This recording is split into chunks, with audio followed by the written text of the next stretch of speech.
and a very warm welcome. I'm Ruchi Sharma and we are here at the ABC-Conclave 2023 in Dubai, and I have with me a very special guest, Ms. Nadja, co-founder AdLunam. Welcome to 3 TV, Nadja. Very, very happy to be here, Patricia. Thank you for having me. So with the onset of, kind of crypto winter, the VC funding investments, are drying up. Where are the funds flowing? Yeah, I think we have to first just position the fact that this is a really, really difficult time in the market. We've experienced bear markets before, but this one is just the crypto winter is extending beyond anyone's expectation. What we are seeing, before I get to where the funds are flowing, I just really want to emphasize that there are so many people building at this time.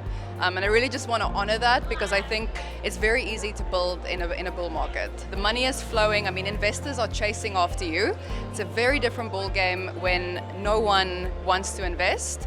But I say that with a caveat, because it's not that nobody wants to invest. I think investors, VC specifically, they're taking a much more conservative approach at the moment, especially when you look at what is being built that is consumer facing versus what is infrastructure. So a lot of the funds that we are seeing at the moment flowing into infrastructure, because it is a long sum game. We know that consumer-facing products, especially at the moment, generally Web3 has an adoption problem.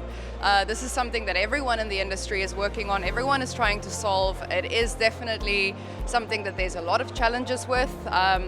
So VCs right now are mostly focused on protocols, on infrastructure, things that they know is going to require a longer time to come into fruition, but at the same time is really going to support the ecosystem from the ground up. At AdLunam, for example, we work with fantastic projects that don't at the moment want to launch because the market appetite is simply not there for their product. And a lot of these things are consumer facing. If you think about how much money people have lost, how much trust people have lost in the retail investment space. And we always see this when there's a huge growth spike during a bull market. There's all this massive hype. As soon as we get to the top and things start crumbling, and of course these are things out of our control, macroeconomic factors, all the scandals in the industry that we've experienced. So retail investors are really taking a step back. And I think that VCs are responding to this in the sense that they understand now is not the time to necessarily be investing in projects that is exclusively focused on the retail market, because that is going to take time. However, infrastructure, protocol, those really are things that the retail investment audience don't necessarily find sexy, but VCs understand that in order to get to that adoption level of the retail market, these kind of things need to be in place. So there are companies like Wallet D, it's a company I work with, founded by the Monero team, the team that founded Monero. So they, for example, are working on an open source SDK for wallets. So this is the kind of thing that a retail investor might not find interesting or find sexy. However, as I said, VCs understand that, look, in order to get to this next level of adoption, we are going to support projects now that are focused on the underlying foundationals of the industry. So yeah, in a nutshell, that's kind of what I'm seeing in the space. So we have a show called Deal Corner where we talk about deals happening, across Web3 ecosystem, Web3 space. Can you just tell us, for beginners, what all goes behind a seed funding round? How is the entire process? So I think, again, we have to differentiate, how does it work in a bull market versus how does it work in a bear market? Because in a bull market, so I can tell you about our own experience at AdLunam. We raised our first million in 24 hours. We raised our entire private round in 5 days.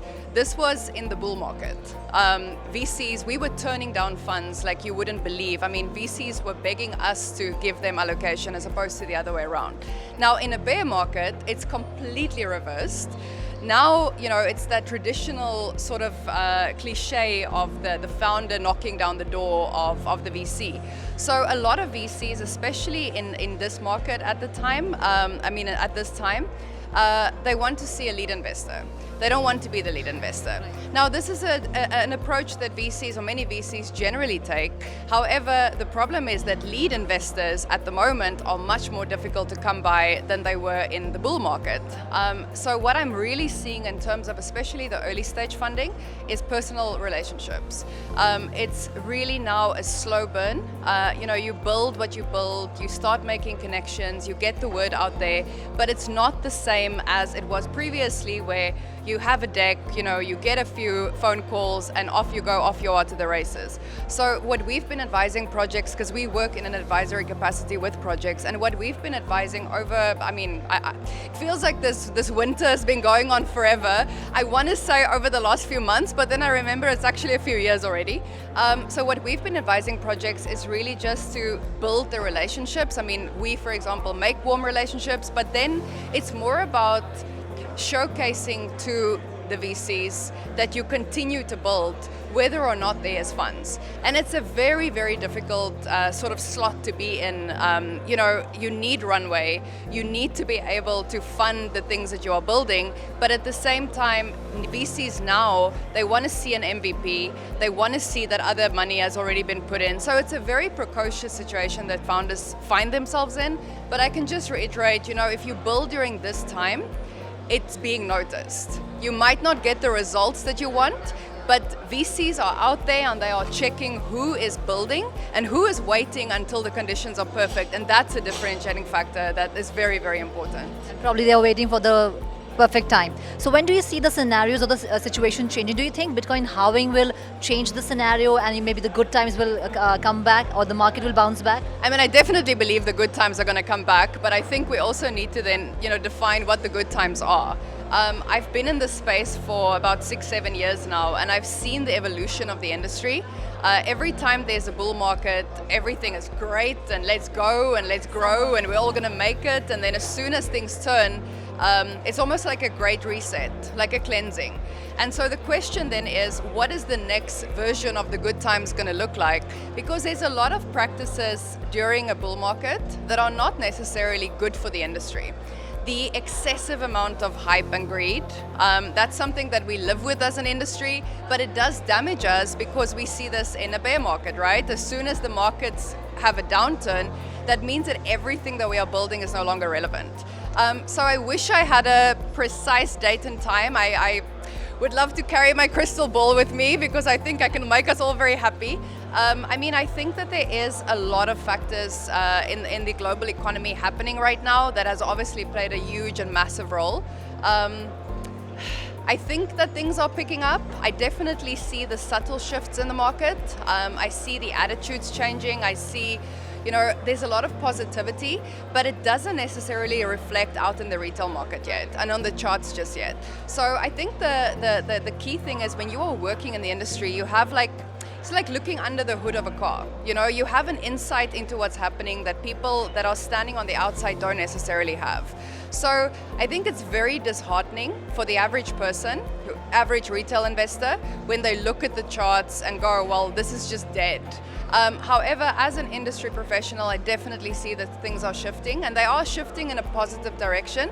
But I think this is going to be with us, unfortunately, for, I don't want to put a date to it, but I think for the next year or so, we are still going to be seeing a lot of, hibernation, let's put it that way, but an active hibernation. There's a difference between hibernating and just waiting it out and not doing anything in the meantime, or just retreating, right? Like not so much being public facing and outward, but continuing to build. Every single founder that I've spoken to over these last few months and years, as I said, including us, think that it's a positive time. It's a time to build because, when there's a bull market, things are crazy. You are just rushing from one thing to the next and your adrenaline is shooting up. And it's great, but it's also not sustainable. So I'm hoping for us to get to a time when the highs and lows are not so pronounced, but that it's a more stable, there's, of course, the roller coaster will continue to go, but I think to go from here to here, that's where we need to work on things a little bit. So even the NFT market is going through, a downturn, a meltdown. We see the sales trading volumes going down. The floor price of, blue chip NFTs is going down. When do you think the NFT market will bounce back or, get its that lost shine? Yeah, so I host a podcast called The Future of NFTs. So for me, this is a very pertinent topic because what I've realized, especially in hosting the podcast, is, the definition of NFTs for most people are very much tied to PFPs and to NFT art. And so if we think about NFTs as a technology, they are incredible use cases. I speak on my show every week to founders who are using the technology of NFTs to create any number of visionary things. So I think, from my personal perspective, I want to stay away. I want to clear away from saying, oh, the NFT market will bounce back too, because I think it limits us in the sense of what is an NFT. So if we think of it as a technology, it's growing. There's never been more. I mean, the proliferation of use cases in NFTs, it gets me so excited. However, as you said, if we look at the floor price of blue chip NFTs, it seems like the market is dead. So we have this Rolling Stones article, Rolling Stones magazine article that came out a few weeks ago, said 95% of NFTs are dead. That's not my experience, because the way that I define NFTs is not the same definition that Rolling Stones defines it. So I'm very, very bullish on NFTs as a technology. However, I think that the definition of what it actually is needs to be expanded and also understood, because it's a very, very new technology. It's taken years for people to understand blockchain, to understand crypto, to understand DeFi, to understand the Metaverse. And NFTs is a buzzword. The media loves to talk about it. We love to say, oh, NFTs sold for $70 million. But there's so much more to this technology than these particular use cases. But sadly, we have seen a lot of NFT marketplaces shutting down. Starting from WazirX to Form Function. There are a lot of names. Do you think startups are losing faith or are maybe demotivated right now? Yeah, look, it's a very difficult time to be a startup. It's never easy to be a founder, but it's incredibly difficult when you are a visionary, when you're a pioneer, when you are looking towards the future and you go, you know what, I can do this, and you can. But then the market doesn't support you. So that is a very disheartening thing.